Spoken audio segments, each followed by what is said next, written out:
Listo, pues muy buen día. Vamos a analizar el tema de la importancia que tiene la teoría del delito en el análisis de los delitos especiales. Lo presenta su servidor, maestro Carlos Guillermo Gómez Zamudio, en la materia de delitos especiales, y vamos a continuar con nuestro estudio de fondo.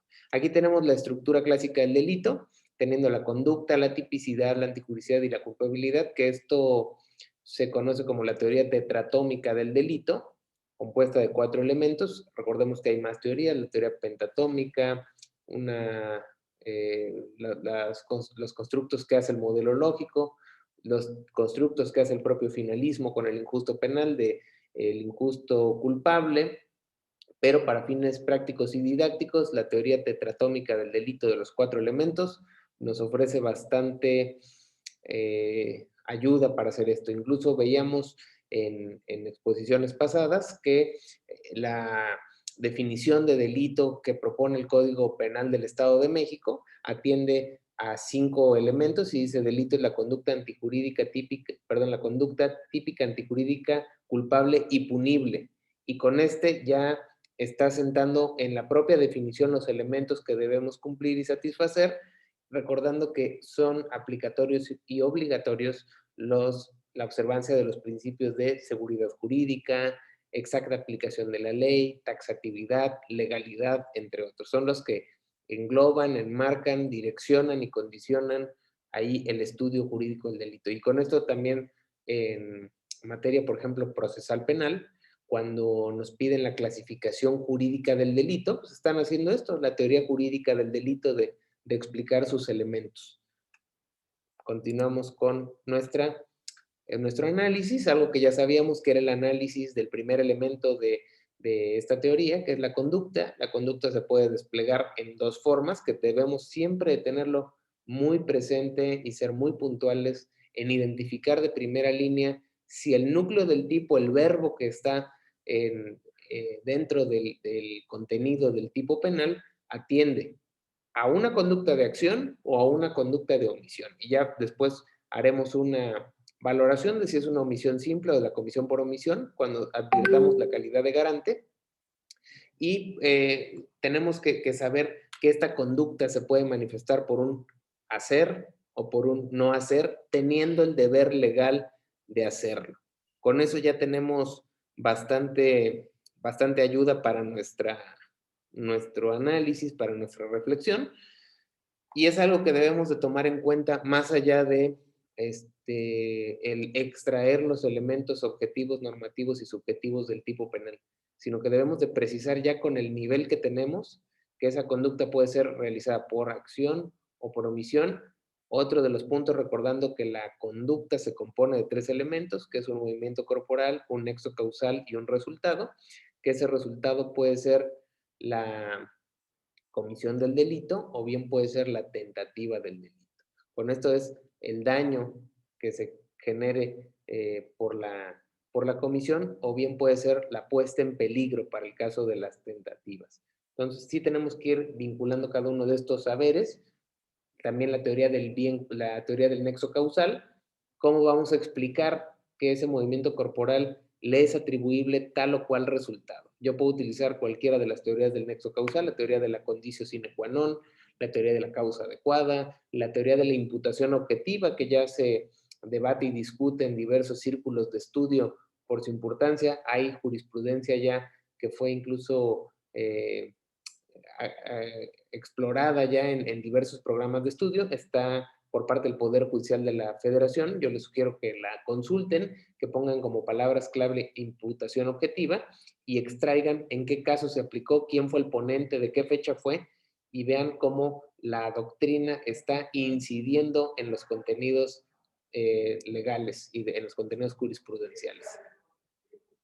Siguiente que tenemos es el análisis de los elementos del tipo, que en muchas ocasiones ustedes me han preguntado a qué se refiere, y vemos que las diversas sistemáticas no han modificado mucho, sino han hecho crítica al interior, el causalismo, el normativismo, el finalismo e incluso el funcionalismo, pero hay elementos que se han mantenido o han tenido una permanencia dentro de este estudio.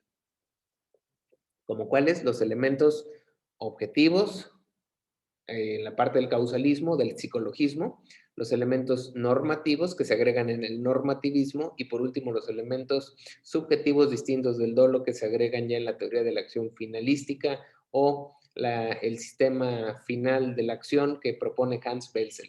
Y recordamos que son el movimiento corporal, el nexo causal, el resultado, el bien jurídico, el objeto jurídico o material, depende de cuál se trate, los sujetos que pueden ser activo o pasivo, recordando que también tenemos el deber de estudiar si tienen pluralidad específica o calidad específica, los medios, formas o circunstancias, los medios comisivos, las modalidades de lugar, tiempo y ocasión que puede estar de manera explícita señaladas en el tipo penal cuando nosotros lo estudiemos. No se trata de inventar un, una modalidad de lugar, tiempo, ocasión, o se trata de inventar un medio comisivo. Si el tipo penal no establece, por ejemplo, la violencia como un medio comisivo, pues no puede ser cualquier de esos medios comisivos. No me está condicionando a que yo refiera alguno en particular, sino que lo deja abierto el legislador para que pueda ser cualquier medio comisivo con el que lo llevemos a cabo. Caso contrario, si viniera expresamente alguna palabra, algún concepto, como el caso de la violencia, el robo con violencia, pues entonces tendríamos que acreditar ese medio comisivo que es la violencia y tendríamos que explorar que esa violencia se da a través de la fuerza y determinada manifestación de la conducta en ese sentido. Luego vienen los elementos normativos, que son los que requieren una valoración jurídica, científica o cultural para poder explicarlos y sobre todo probarlos, como cuál es el caso. Cuando nosotros, por ejemplo, aquí en la materia de delitos especiales, atendemos, por ejemplo, a la ley de sanidad vegetal o a la ley de sanidad animal y vienen conceptos, por ejemplo, el de enfermedad, el de las zonas protegidas, el del material vegetativo, que pues son conceptos que los abogadas y abogados pues no están dentro de nuestro espectro de conocimientos frecuentes. Entonces necesitamos extraer ese concepto, definirlo a través de una fuente confiable. Ya les había yo platicado que el Poder Judicial de la Federación y muchos poderes judiciales estatales ya están incorporando dentro de sus resolutivos, pues conceptos doctrinarios, conceptos retomados de enciclopedias, más allá de la ciencia jurídica, y eso le da un mayor bagaje a nuestro contenido. Y por último, los elementos subjetivos distintos del dolo, que se refieren a los ánimos, a las tendencias, a las intenciones. Nuevamente, no se trata de inventar o de querer extraer algún elemento donde no lo hay, sino si el tipo penal lo establece, debemos de cumplir con él. Continuamos. La antijuridicidad, vamos a encontrar que tiene dos vertientes, la antijuridicidad formal y material. Para fines de nuestro estudio, la estudiamos a contrario sentido. Caso del Código Penal del Estado de Puebla, lo encontramos en el artículo 26, donde dice a contrario sentido, causas de exclusión del delito, y van a ser todas aquellas justificantes, aquello que le da juridicidad a una conducta, le da una permisibilidad. ¿Y cómo lo voy a encontrar? A través del estudio de cada una de las hipótesis que están ahí, como la disponibilidad del bien jurídico, el consentimiento, las causas de ausencia de conducta, el temor fundado, el cumplimiento de un deber, la obediencia a un superior jerárquico. Recordemos que si se encuentra presente alguna de esas causas, de esas hipótesis dentro de nuestro estudio, de este tercer elemento, ya pasamos el tema de la conducta, ya pasamos el tema del tipo penal, ahora vamos con el tema de la antijuridicidad. Si yo advierto que se actualiza una causa de exclusión del delito, en ese momento se rompe la prelación lógica y se suspende cualquier tipo de consecuencia jurídico penal. ¿Por qué? Porque ya se interrumpió la prelación lógica. Entonces sí tenemos que tener presente que se debe de tener esa causa de exclusión del delito manifiesta y probada. Y por último, el análisis de la culpabilidad. Nuestro legislador ha establecido en los diversos estados de la República Mexicana y en el Código Penal Federal que el dolo y la culpa se estudia a nivel de culpabilidad, en el último peldaño de nuestra teoría jurídica del delito. Y les platicaba que hay una jurisprudencia que la dicta el magistrado José Nieves Luna Castro, donde dice dolo genérico y dónde se va a estudiar. Y él decía ahí, palabras más, palabras menos, que él conocía la teoría de la doble posición del dolo, Doppelstellung, así lo refiere el concepto en alemán, y él decía, yo también soy partidario de lo que dice el maestro Jezek, de la teoría finalística, pero, dice, aquí el dolo no tiene una doble posición, o sea, no se va a estudiar en el tipo y se va a estudiar en la culpabilidad, sino que el legislador mexicano en el artículo 122 del Código de Procedimientos Penales del entonces Distrito Federal lo ubica en la culpabilidad y estese a lo que dice la ley mexicana y no los apreciables doctrinarios. Y con este ya de aquí, él cierra y dice que el dolo se estudia o la culpa se estudia en la culpabilidad y no en ningún otro momento. No podemos estudiar aquí el dolo de tipo, porque el legislador lo condiciona que se estudie única y exclusivamente en la culpabilidad por regla general. Y el dolo se va a poder manifestar bajo tres vertientes, que van a ser el dolo directo, el dolo indirecto y el dolo eventual. Y luego vamos a tener la culpa como esa falta de voluntad de querer causar un mal, pero puede haber con o sin representación de que asumamos ese riesgo, no queriendo cometerlo, pero que puede darse esa circunstancia por una falta de cuidado o previsión.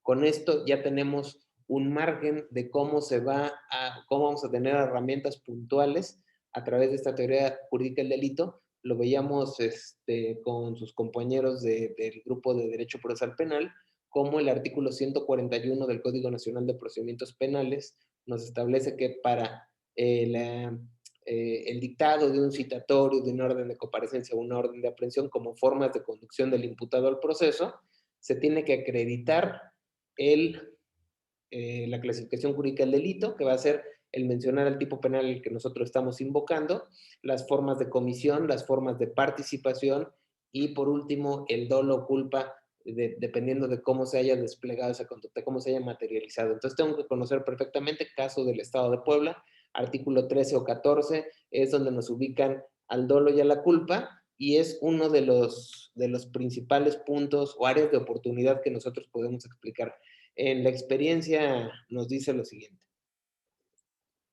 que en épocas pasadas al órgano de la Procuración de Justicia le costaba mucho trabajo el poder acreditar este dolo. Digo, en la culpa creo que no había tanto problema porque intentaba siempre demostrar la imprudencia, pero a nivel de dolo siempre le causaba problemas porque tenía tres elementos, un elemento cognoscitivo o cognitivo, un elemento volitivo y un elemento nuevamente cognoscitivo. Y entonces decíamos que tenía un conocimiento del fenómeno, tenía el elemento volitivo que era querer hacer y materializar ese conocimiento que ya tenía previamente, y por último venía un segundo conocimiento que se le conoce como la conciencia de la antijuridicidad, que lo que nosotros queremos hacer y estamos haciendo es contraria a la norma jurídica, no que encuadrara con la ley, porque acuérdense que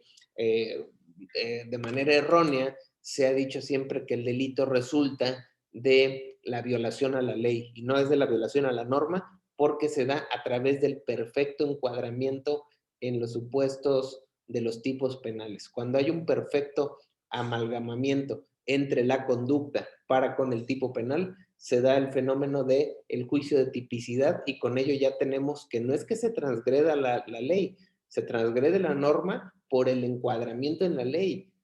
Tenemos aquí parte del silogismo de no lo hagas, porque si lo haces obtienes tal consecuencia jurídico penal. En este caso sería una pena privativa de libertad, que es la pena común en nuestro sistema jurídico mexicano. Con esto ya tenemos bastante material y vamos a continuar con la parte de nuestra exposición.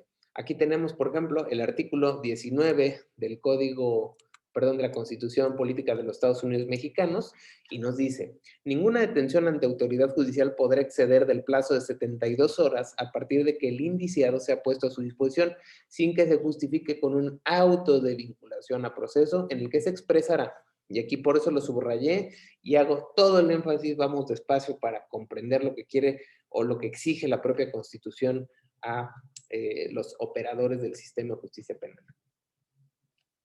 En el auto de vinculación a proceso hay que poner el delito que se imputa al acusado, el lugar, tiempo y circunstancias de ejecución, así como los datos que establezcan que se ha cometido un hecho que la ley señala como delito y que exista la probabilidad de que el indiciado lo cometió o participó en su comisión.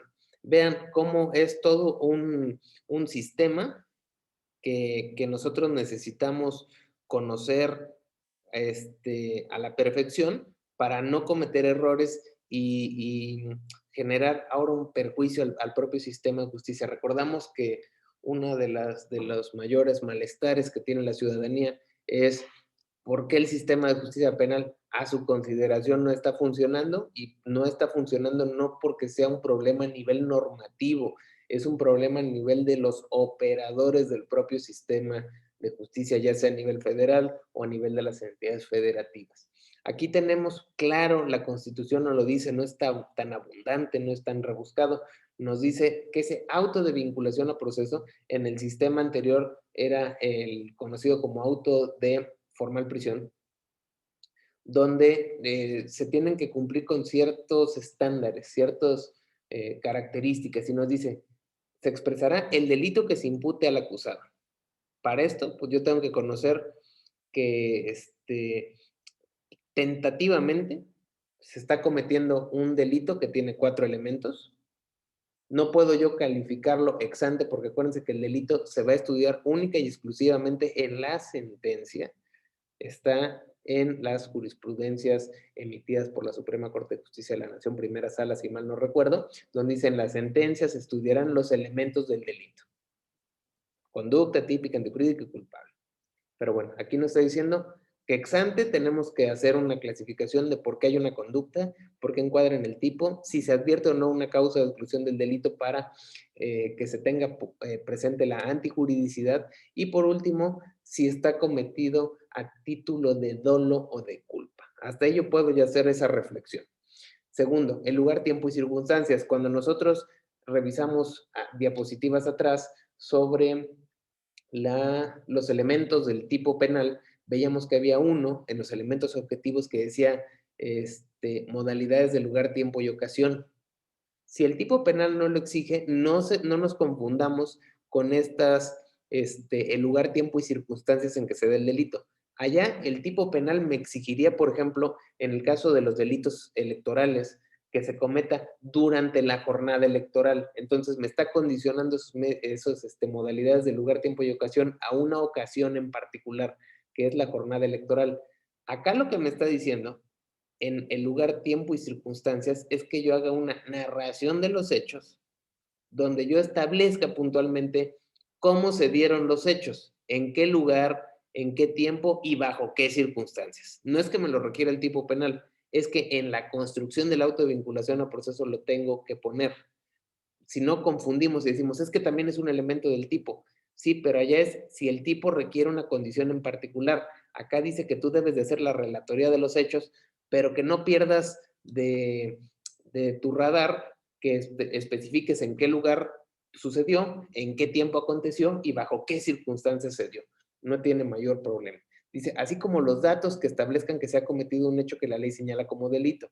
Me detengo. El artículo 16 de la Constitución, en correlación con este 19, ya no habla de elementos del tipo, nos está diciendo datos, y datos es cualquier pieza de información que nos sirve, porque acuérdense que va a ser un dato de prueba, de acuerdo al Código Nacional de Procedimientos Penales, es un indicio, una evidencia, es una materialización de una pieza de acreditación del delito, pero no va a ser prueba hasta que no se desahogue ante los jueces del Tribunal de Juicio Oral o sus análogos. Entonces, por eso el aquí le pone dato, pero se está refiriendo al dato de prueba. Es una preprueba, le diría yo. Y dice aquí, de un hecho que la ley señale como delito. Hay diversos debates sobre esa construcción que es el hecho que la ley señale como delito, porque el legislador, pues yo creo que de manera culposa, no redactó qué se entiende por hecho que la ley señala como delito. O sea, no lo redactó.